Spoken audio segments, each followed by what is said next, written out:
15,000 litre क्षमता असलेली आणि 2,000 किलो वजनाची देशातील सगळ्यात मोठी कढई नागपूरमध्ये तयार झाली आहे आणि ही कढई अयोध्येला जाण्यासाठी सज्ज झाली आहे।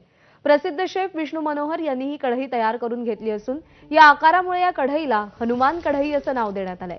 राम मंदिर उद्घाटनाच्या पार्श्वभूमीवर विष्णू मनोहर ही कढई घेऊन अयोध्येला जाणार आहेत।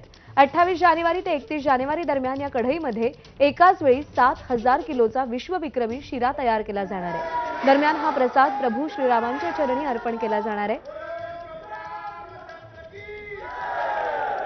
या महाकाय हनुमान कढईचा आढावा घेत विष्णू मनोहर यांच्यासोबत बातचीत केली आहे तुषार कोहळे यांनी।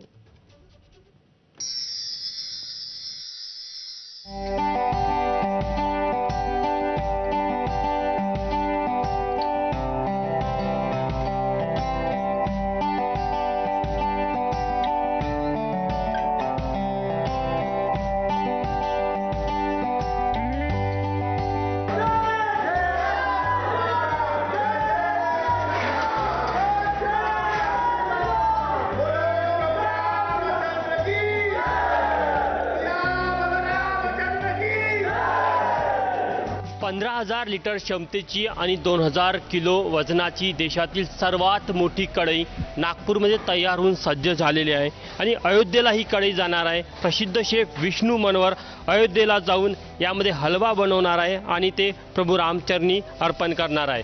आणि ही कढई बनवणारा नागेश विश्वकर्मा आणि विष्णू मनोहर आपल्या सोबत आहेत। दोघांना विचारूया। पहिले तर ही कढई बनवण्याची जी कल्पना विष्णू मनोहर यांच्या डोक्यात आली ती कुठनं आली आणि त्या पाठीमागे त्यांचा काय उद्देश होता हे आपण त्यांच्याकडनं जाणून घ्या। कशा प्रकारे कल्पना आली तुमच्या डोक्यात ही?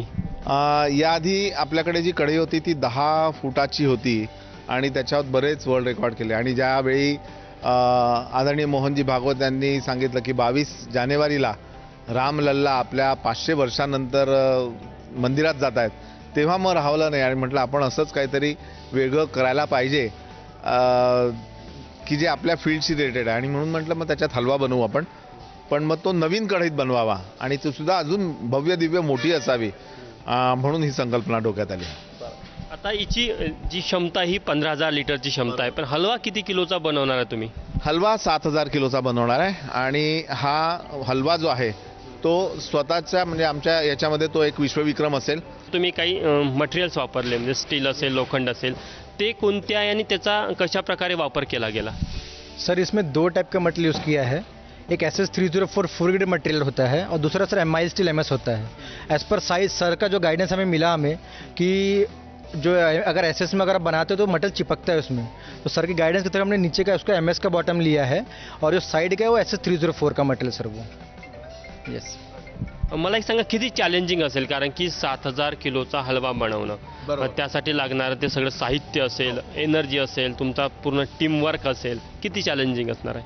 अशा प्रकारचं वेगळं काम करायला चॅलेंज लागतो आणि तुम्ही न घाबरता कॉन्फिडेंटली जर ह्याचा सामना केला ते सक्सेसफुल होतं।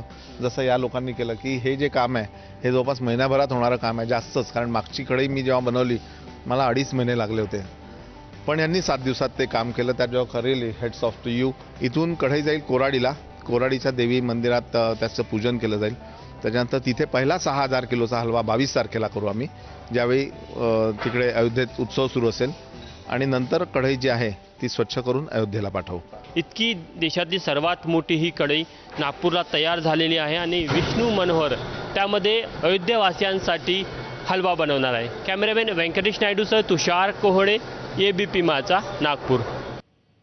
संगीतकार सलील कुलकर्णी यांनी राम मंदिरामध्ये श्रीरामांच्या प्राण